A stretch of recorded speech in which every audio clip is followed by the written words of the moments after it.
స్వాగతం. వ్యక్తిగత సమస్యల పరిష్కారం కోసం, గ్రామ సమస్యల పరిష్కారం కోసం ప్రతి సోమవారం జిల్లా పరిషత్ సమావేశ మందిరంలో నిర్వహించే కలెక్టర్ గ్రీవెన్స్ సెల్ కు ఫిర్యాదుదారులు పెద్ద సంఖ్యలో హాజరయ్యారు. ఈ గ్రీవెన్స్ లో భాగంగా నిర్వహించే డయల్ యువర్ కలెక్టర్ కార్యక్రమాన్ని Pulichintala special deputy collector Satyaprasad నిర్వహించారు. ఫిర్యాదుదారులు అందించే అర్జీలను జడ్పీ సీఈఓ వెంకట సుబ్బయ్య స్వీకరించి వెంటనే పరిష్కారం అయ్యేలా తగిన చర్యలు తీసుకోవాలని అధికారులను ఆదేశించారు. అనంతరం బాధితులు తమ సమస్యలను మీడియాకు వివరించి ఆవేదన చెందారు.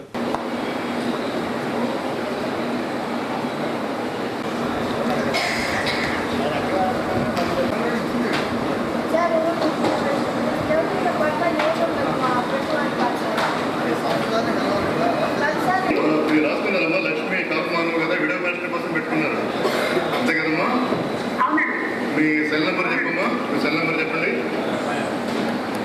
8500 719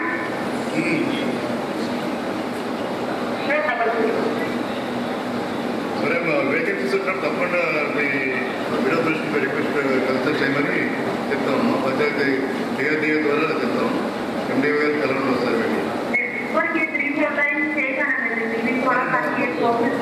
అవి ఎప్పుడైతే ఇష్యూ చేస్తారో ఆ టైంలో తీసుకోవాలి. మన జన్మభూమిలో కొన్ని ఇచ్చినట్టున్నారో మళ్ళీ సందర్భం వస్తుంది, ఆ టైంలో వెళ్ళి కలవండి.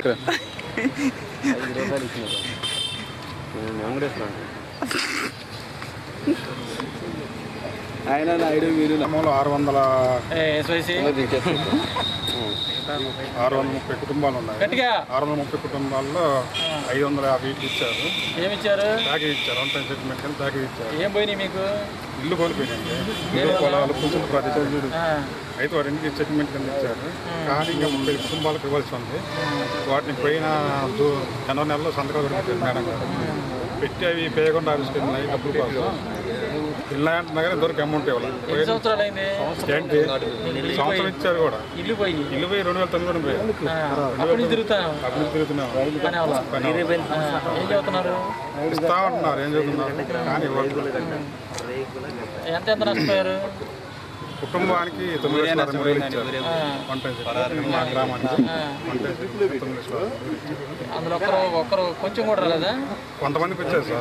కొంతమందికి వచ్చాక కొంతమందికి రాలేదు. 35,000 ఆగినాయి. అయితే ఇవి కూడా సంతకాలు పెట్టి పేగంట ఆఫీస్కి వెళ్ళినాయని జనవరి నెలలో చెప్పారు ఆఫీస్. కానీ ఇంతవరకు అవి మా చేతికి అందదు. ఇంకా ఎన్ని రోజులు, రేపు మే నెల కానీ జూన్ నెలలో కానీ గ్రామానికి ఖాళీ ఈ లోపల అమౌంట్ ఇస్తే మేము ఖాళీ చేసి చూసుకోవాలి. అధిక వడ్డీ కావాలంటూ కొరటపాడుకు చెందిన వడ్డీ వ్యాపారి తీవ్రమైన ఇబ్బందులకు గురి చేస్తున్నాడని స్వర్ణ భారతి నగర్కు చెందిన మహిళ సోమవారం నాడు ఎస్పీ గ్రీవెన్స్ ను ఆశ్రయించింది. తమకు జరుగుతున్న అన్యాయాలపై స్పందించాలంటూ బాధితులు పెద్ద సంఖ్యలో గ్రీవెన్స్ కు తరలివచ్చి ఎస్పీకు ఫిర్యాదులను అందించారు. పోలీసు అధికారులు తమకు తగిన రక్షణ కల్పించి ఆదుకోవాలని ఫిర్యాదుదారులు మీడియా వద్ద వాపోయారు.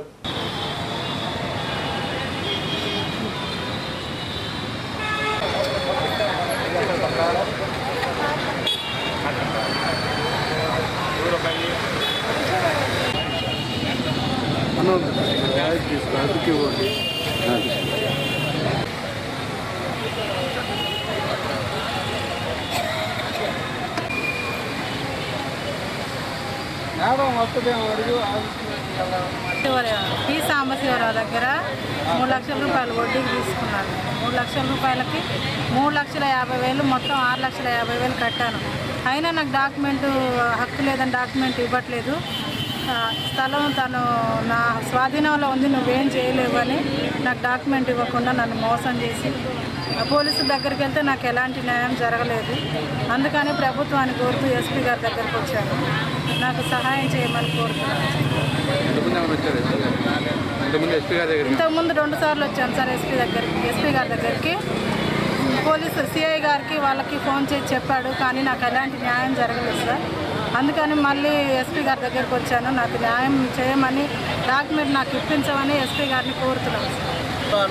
దగ్గర 4 రూపాయల వడ్డీకి 3 లక్షల రూపాయలు తీసుకొని స్థలం కొనుక్కుంటే ఆ స్థలం తాలూకు 3 లక్షలకి 2 లక్షల రూపాయలు వడ్డీ అయిందని చెప్పి 5 లక్షల రూపాయలు కట్టించుకొని 5 లక్షల రూపాయలు కట్టించుకున్న తర్వాత మళ్ళీ 50,000 రూపాయలు 52,000 రూపాయలు మళ్ళీ కట్టించుకొని 50,000 రూపాయలు భయాన తీసుకొని ఇవన్నీ మొత్తం 6 లక్షల రూపాయలు కట్టించుకొని ఇప్పుడు డాక్యుమెంట్ నేను కొనుక్కున్నట్టుండి నేను కొనుక్కున్నాను, మీరు ఏడని చెప్పుకోండి, మీరు ఏడ చెప్పుకున్నా మీ వల్ల కాదు, పోలీస్ స్టేషన్ పోతే నేనే మాట్లాడుకుంటాను, నేను 10,000 అయితే పెట్టి మాట్లాడుకుంటాను, కానీ మీ వల్ల కాదు కదా, నేను ఎస్పీ కాడికి పోతాను, డిఎస్పీ కాడికి అని పోతాను, మీ వల్ల ఏమి కాదు, నన్ను ఏమి చేయలేవు, నేను కొనుక్కున్నట్టుండే కాగితాలు పోలీస్ స్టేషన్లో పెట్టుకోండి, నేను యాడికైనా వస్తానని చెప్పి ఆయన డామినేషన్గా మాట్లాడి బెదిరిస్తూ అసభ్యకరంగా మాట్లాడుతున్నారు.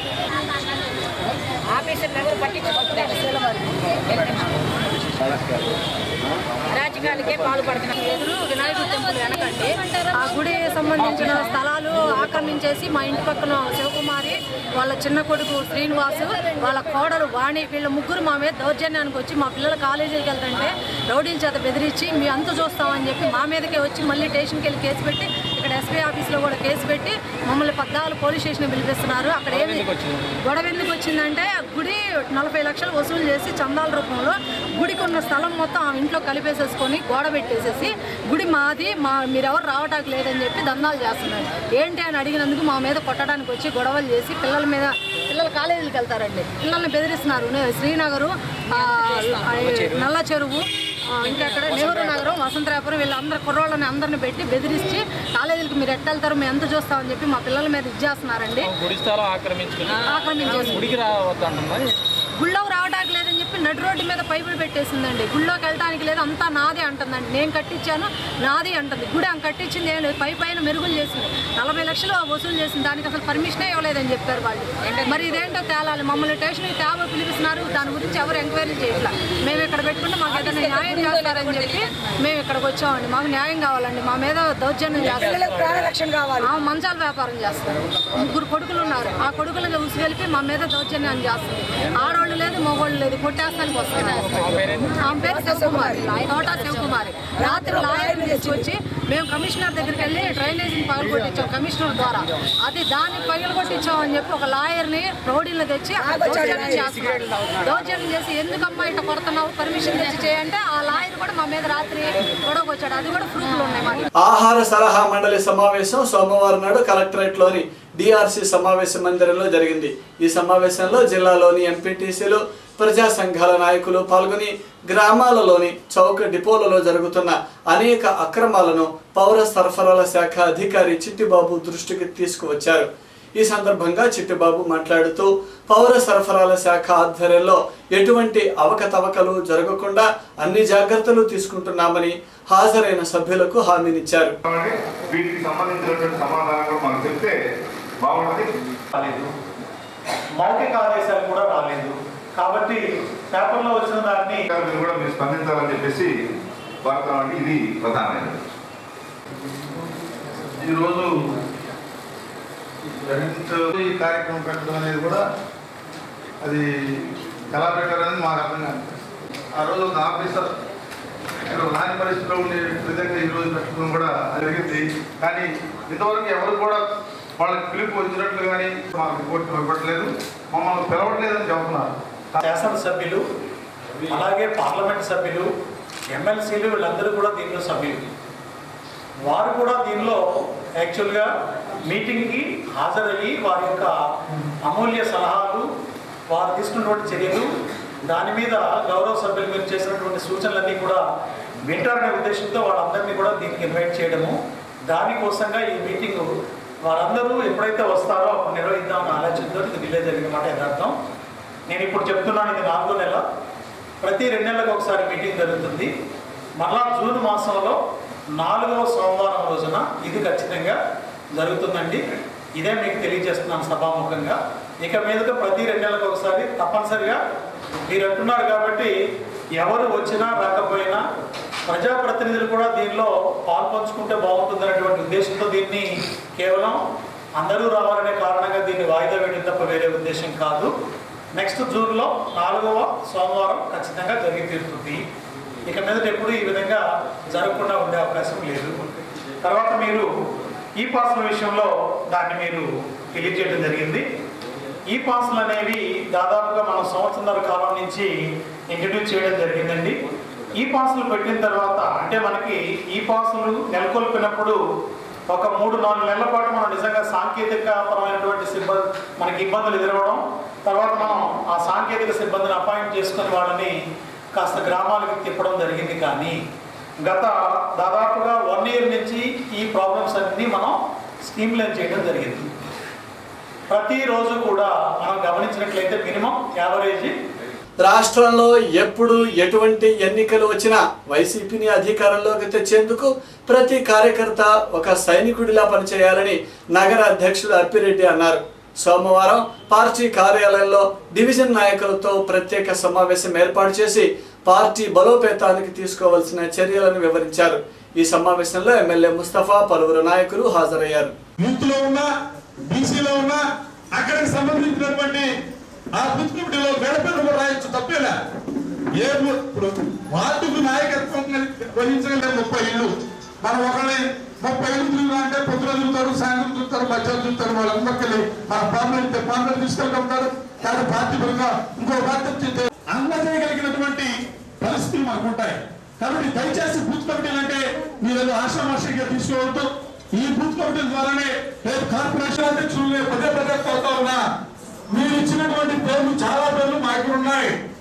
కూడా దయచేసి ఇది మాత్రం మీరందరూ కూడా మనస్ఫూర్తిగా మనం రేపు ఎన్నికలకు సంబంధించి కార్పొరేషన్ ఎన్నికలకి ఆ తర్వాత జరిగే సార్వత్రిక ఎన్నికలకు సంబంధించి ఇప్పటికే మరి నగర మహిళా విభాగం మాత్రం చాలా యాక్టివ్ గా పనిచేస్తా ఉంది.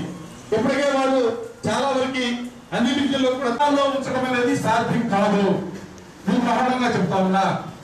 దయచేసి మీరు ప్రేమించేటప్పుడు వాళ్ళు కార్యక్రమాల్లో పాల్గొంటారు. దయచేసి తెలియకపోవడం తప్పు కాదు. కానీ తెలిసినటువంటి వాళ్ళు మీ వార్డులు ఎవరైతే ఉన్నారో, ఎన్నికలు చేసిన వాళ్ళు ఎవరైతే ఉన్నారో దయచేసి వాళ్ళని కలవండి, వాళ్ళకి ఒకసారి మాట్లాడండి. ఏ గుర్తు షూటీవీ న్యూస్ ముగించే ముందు హెడ్లైన్స్ మరొకసారి.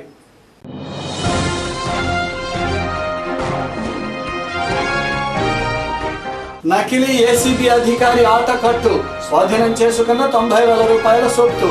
కేసు వివరాలను వెల్లడించిన అర్బన్ ఎస్పీ త్రిపాఠి.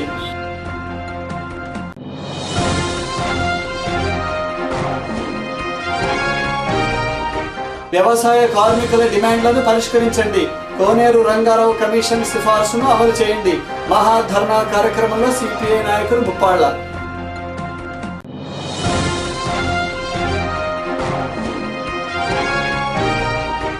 డైరీ వ్రాయటం అలవాటు చేసుకోండి, క్రమశిక్షణ కలిగిన జీవితాన్ని అనుభవించండి.